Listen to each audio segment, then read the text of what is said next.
Good morning सबाइके बृष्टि दिए आज के ब्लगटा स्टार्ट करछि। तो देखो सकालटा एत सुंदर लागछिलो आकाशटा, ताई भाबलाम तोमादेर साथे एकटु शेयर करी। तो आमी आर पुपुल तो बारान्दाय दाঁড়িয়ে दाঁড়িয়ে बृष्टि देखछि। तोमरा के कि करछो अवश्यई कमेंट्से जानाबे।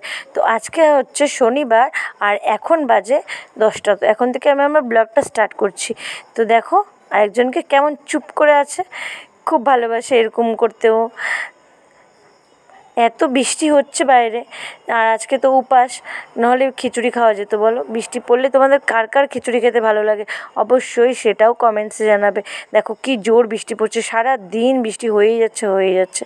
আর এই যে আরেকজনকে দেখো সাইকেল চালাচ্ছে ঘরের মধ্যে। এই গুল্লুর এই ড্রয়িংটা একটা কম্পিটিশনে যাবে, তার জন্য ও আজকে মন প্রাণ দিয়ে ওটাই করছে। তো আজকে তো বাড়িতে বারের পূজা আর সত্যনারায়ণের পূজা, তার জন্য আমি এখানে পূজার জোগাড়টা করে নিচ্ছি। পূজার জোগাড় করা হয়ে গেছে, তাই ভাবলাম তোমাদের সাথে একটু শেয়ার করে নিই, কারণ জানি না ব্লগটা কতটা বড় করতে পারবো। তো দেখো আমার যারা ব্লগ দেখো তোমরা অবশ্যই তারা জানবে যে গত বছরও এই সময়ই আমাদের বাড়িতে সত্যনারায়ণ পুজো আর বারের পুজো হয়েছিল। তো আমরা এই পূজাটা বছরে প্রত্যেক বছরই করে থাকি। এটা বলতে পারো আমাদের বাৎসরিক পুজো। সবারই তো বাড়িতে কোনো না কোনো বার্ষিক পূজা হয়। তো দেখো ঝড় বৃষ্টি মাথায় নিয়ে চলে আসলাম বাইরের পূজা করতে। ঠাকুরমশাই বসে পড়েছে আর এইদিকে এত বৃষ্টিতে চলে আসলাম বাইরের পূজা করতে।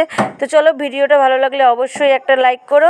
ভিডিওটা এখানেই শেষ করছি। সবাই ভালো থাকো, সুস্থ থাকো, আর ভিডিওটা ভালো লাগলে